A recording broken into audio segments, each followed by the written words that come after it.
You're a royal embalmer in ancient Egypt, and you've just been presented with the most repulsive job of your life. The pharaoh's wife is on the marble slab before you. But this isn't an ordinary mummification. You've been instructed to embalm her body in a manner that contradicts every holy tradition you've ever learned, and the why will make your blood curdle. This wasn't fiction. This was everyday life in ancient Egypt, where sexual practices were so twisted they would traumatize contemporary minds.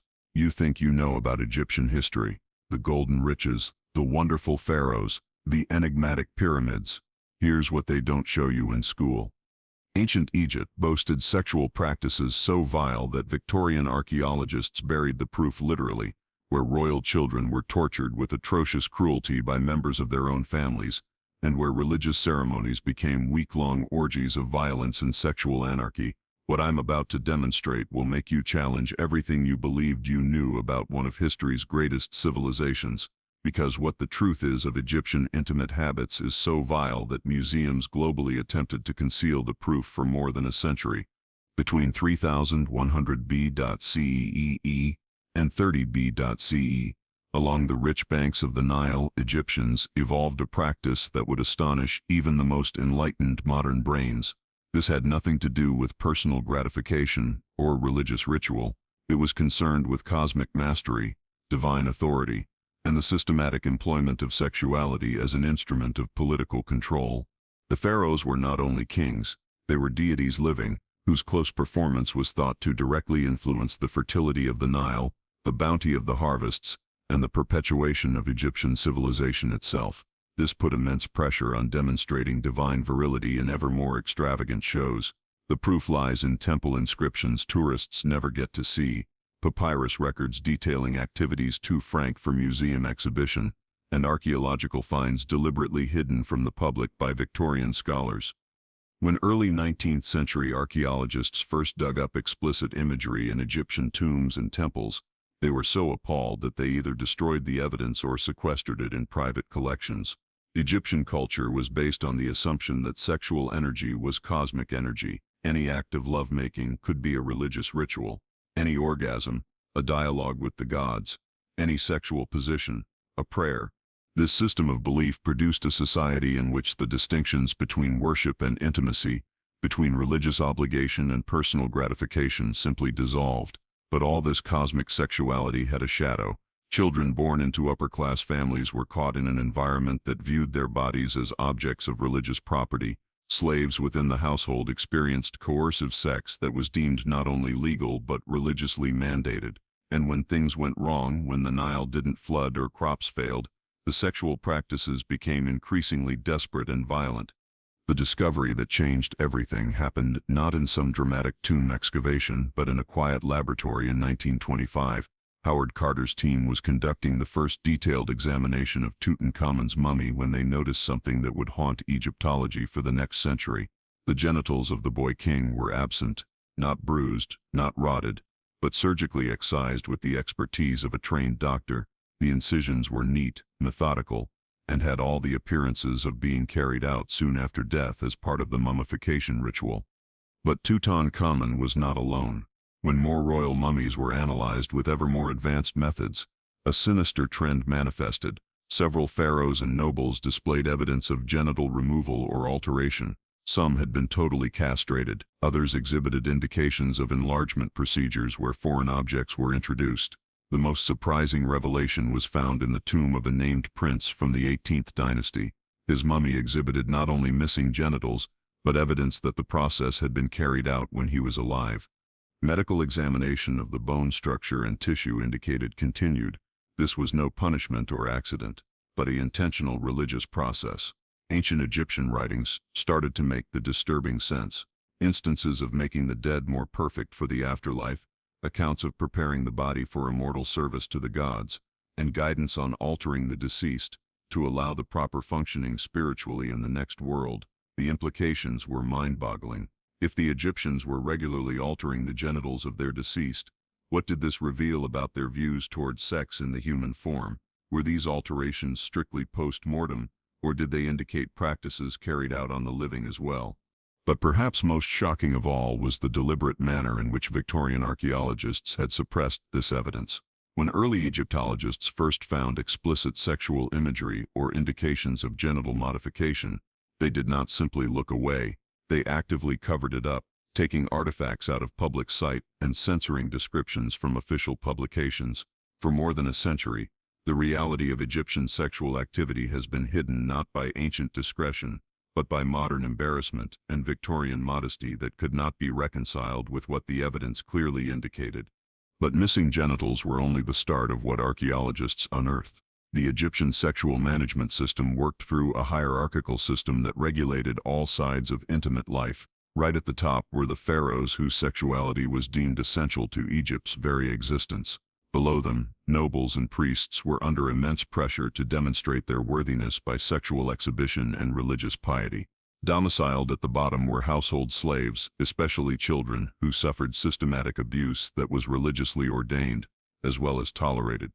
Children born to royal children within this system suffered the worst fate. Ancient Egyptian writings account for how higher-class families would make their youngest children temple servants, where they were taught sexual arts at a young age. These children, some as young as 6 or 7, were taught that their bodies belonged not to themselves but to the gods. The training was comprehensive and brutal. Children learned specific positions, techniques for prolonging pleasure, and methods for maintaining arousal during extended religious ceremonies. They were taught to dissociate from their own physical sensations, to view their bodies as instruments rather than personal property. Medical papyri documented the physical cost this training imposed on youthful bodies. Children suffered chronic injuries as a result of forced flexibility training. Their development was frequently handicapped by inadequate nutrition to ensure childlike proportions that adult clients preferred. They died in great numbers from internal injuries or infections due to premature intimate activity. But the abuse went far beyond temple training. Egyptian upper-class families freely used their household slaves for sexual gratification, with children being especially valued for their perceived purity and pliability. Written records indicate that child slaves were sold and purchased solely for sexual use, and their worth was based on age, looks, and training. The psychological effects were catastrophic. Survivors who made it into adulthood exhibited symptoms that contemporary psychologists would identify as severe trauma. They found it hard to have ordinary relationships, tended to become homosexually compulsive or purely withdrawn, and died young of what ancient texts delicately described as broken hearts. Most chilling, however, was the way that this abuse was legitimized by religious ideology. Priests instructed that sexual service to the gods was the ultimate form of worship, that children selected for such service were blessed, not victimized. Families were made to feel privileged when their children were chosen for temple work, even though they knew the reality of what would occur. The economic aspect brought another element of horror. Archaeological records indicate a 73% death rate amongst temple children with medical examination, uncovering procedures that lasted as long as 6 hours. Wealthy patrons paid premium prices for access to child slaves, funding a systematic industry of abuse that lasted for millennia. But if you think that's the worst thing Egyptian children faced, you're not ready for what's coming next. This systematic abuse was nothing compared to what happened during the Feast of Drunkenness, Egypt's most notorious religious festival. What I am about to share entails practices so outrageous that when they were uncovered by early archaeologists, they actually burned the records instead of translating them for public hearing. What I'm going to tell you will render all that you heard a fairy tale. The following practice is religious devotion mixed with sexual brutality on a scale that would horrify even contemporary audiences. It was a whole civilization going into week-long orgies of mayhem, and the archaeological record confirms it actually occurred just the way the ancient writers describe. Before we jump into the most gruesome part, press that like button if you're ready for what's about to come next. And of course, comment below and let me know where in the world you're listening from. I find it amazing that humans around the globe are tied together by the same curiosity surrounding the darkest corners of human history. The drunken feast was the ultimate representation of Egyptian sexual excess, an annual festival of the goddess Hathor that turned the entire civilization into a week-long orgy of violence, carnality, and religious mayhem. Something originally celebrated as the divine femininity evolved into something that would today be classified as a crime against humanity. The origins of this festival were in Egyptian myth, in the tale of Sekhmet, the lioness deity who almost killed man in a drunken bout. Legend had it that the gods flooded Egypt with beer and red ochre to make Sekhmet believe that she was imbibing blood, and she became so drunk she forgot what she was there for, and became the more benevolent Hathor. This myth was used as the model for an annual holiday which promoted each Egyptian to get drunk out of their wits in a state of divine possession. But the festival was far more than mere drunkenness. The participants felt that drunk, they were the temples of the actual gods, unencumbered by moral or legal responsibility. Months of preparation preceded it. Temple officials would ferment huge amounts of beer, sometimes mixed with psychoactive agents, extracted from lotus flowers and other flora. The concoction didn't merely inebriate, it induced hallucinations and substantially reduced inhibitions. Participants described feeling visions, hearing voices of the gods, and being possessed by supernatural forces. When the festival started, regular social norms went entirely out of the window. Masters slept with slaves in the public squares. Married women left their families to run with gangs of partygoers. Children were subjected to foul and explicit sexual acts and became participants themselves. The whole civilization plunged into 7 days of night and chaos. Ancient writings tell us of scenes that appall even contemporary readers. Drunk Egyptians in groups would rampage through towns, entering houses and compelling residents to participate in their parties. Women were subjected to mass abuse that was deemed religious communion. Men competed to see who could stay sexually aroused the longest while totally drunk. The violence was just as extreme as the sexuality. Attendees would assault one another with sexual madness, scratching, biting, and injuring each other in ways that were thought to be marks of divine favor. A few partygoers expired due to internal injuries from forceful sex. Others were stomped by throngs of drunken revelers pushing their way down crowded streets. The religious premise made it all the more appalling. Priests instructed that every act done at the festival was by definition sacred, because festival goers were under the influence of divine spirits. Abuse equaled religious communion. Violence equaled sacred offering. Child abuse equaled divine blessing. Foreign travelers left records that show international outrage at these rituals. Mesopotamian envoys wrote of the festival as evidence that Egyptians were barbarians masquerading as an advanced civilization. It was forbidden for some kingdoms to send ambassadors to Egypt during festival seasons, due to fear of their safety and being morally contaminated. The aftermath of the festival was as traumatic as the event. The festival goers would not remember what they had done when they were drunk, resulting in psychological trauma when they found out what they had done. Family units were disintegrated when relatives found out what their members had done when they were under the influence. Children born 9 months after the festival faced stigma as offspring of divine possession rather than normal conception. The economic impact was staggering. Entire cities would shut down for a week while the population engaged in drunken revelry. Agricultural work stopped, trade ceased, and government functions ground to a halt. The cost in lost productivity was enormous, but pharaohs considered it a necessary expense to maintain cosmic balance. The festival also had political functions. By affording an outlet for social tensions, it enabled the Egyptian system to uphold strict hierarchy during most of the year.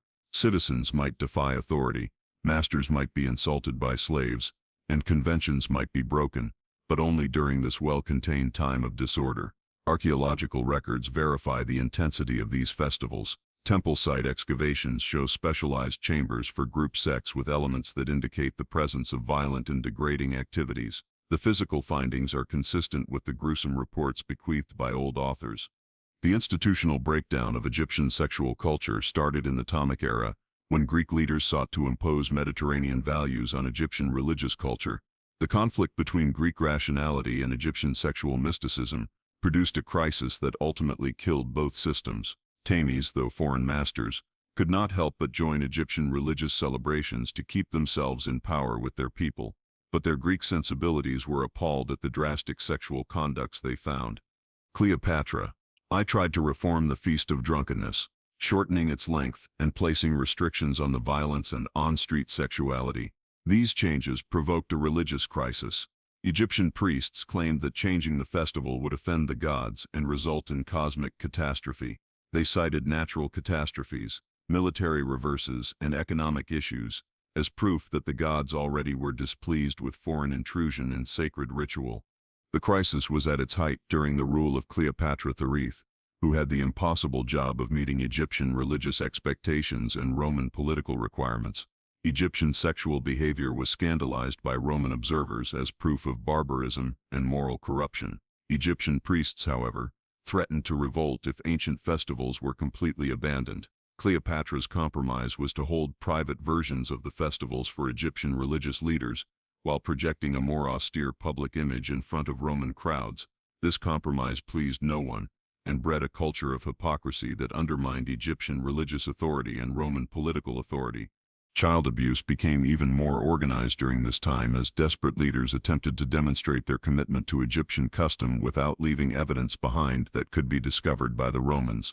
Slaves who were children were sold in greater numbers, their abuse done in hidden rooms where Roman administrators could not go. The psychological cost to Egyptian society was staggering.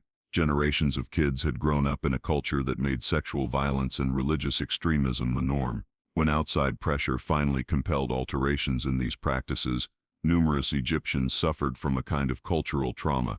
They had lost not only religious custom but their whole paradigm for sexual understanding and divine association. The ultimate breakdown occurred with the Roman conquest in 30 BCE. Augustus Caesar was appalled by what his troops found in Egyptian temples, and promptly instructed the suppression of sexual religious rituals. Roman troops destroyed explicit works of art, burned religious texts, and put to death priests who would not give up old ceremonies. But the Romans didn't merely suppress Egyptian sex practices, they actively suppressed evidence of their presence.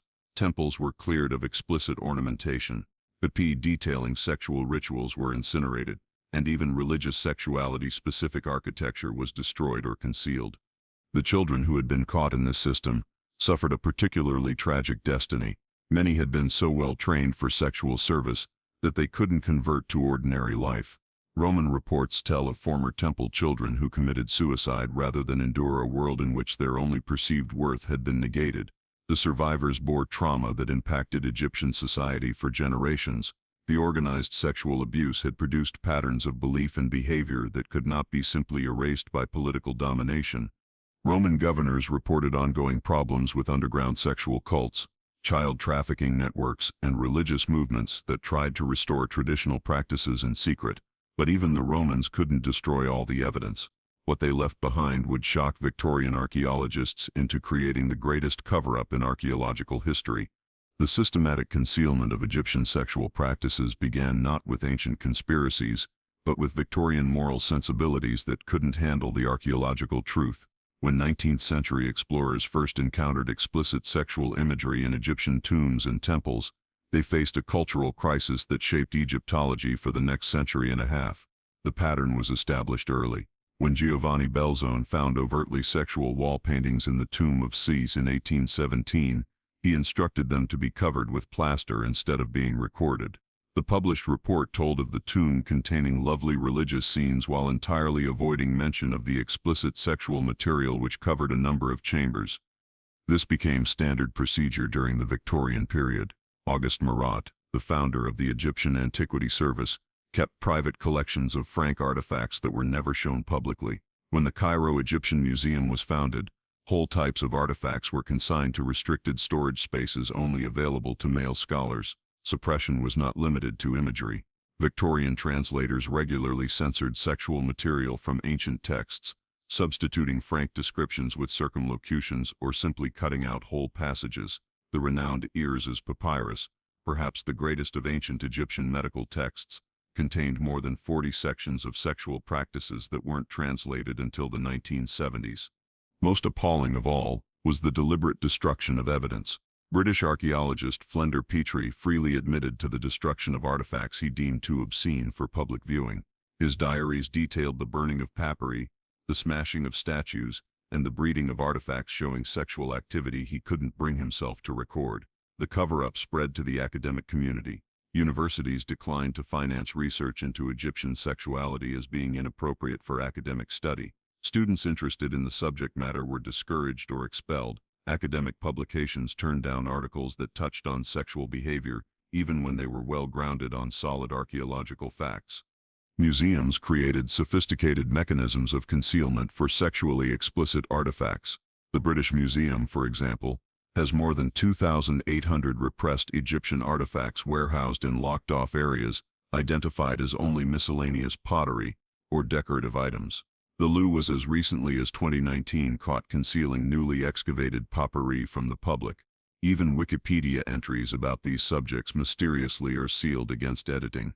Tourists specifically requesting to see these artifacts encounter bureaucratic hurdles intended to discourage casual interest. The Metropolitan Museum of Art in New York also has comparable limitations. Their Egyptian galleries present sanitized versions of tomb paintings containing overt sexual material that is either veiled or digitally erased.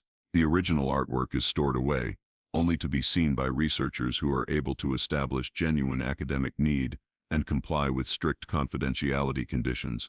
Even now, this Victorian hangover continues to influence public perception of ancient Egypt. Docudramas and museum exhibitions dwell on political history, religious practice, and artistic excellence, but ignore altogether the sexual practices which lay at the heart of Egyptian culture. What is left is a sanitized history that has very little in common with the multifaceted and frequently unpleasant reality of ancient Egyptian life. This persistent concealment created humongous vacancies in public information regarding human sexuality, religious life, and social structure in one of the most powerful civilizations in history. The terrors concealed in Egyptian tombs and literature show how quickly religious piety can degenerate into organized abuse when human sexuality is mobilized as an instrument of cosmic domination. For 3,000 years, Egyptian civilization established and perpetuated practices that sexualized children as property, normalized violence as religious worship, and employed intimacy as a weapon of political control. If this peek into the hidden darkness of history has left you eager to dig out more secrets in the dirt, I've planned another foray into the shadows of the past that you will not want to miss. Tap the video in front of you today to uncover another jaw-dropping chapter that history attempted to conceal. And if you enjoyed this investigation as much as I did, tap that subscribe button so that we can keep unwrapping the layers of history together. These silent voices need to be heard, and there are a lot more stories to tell.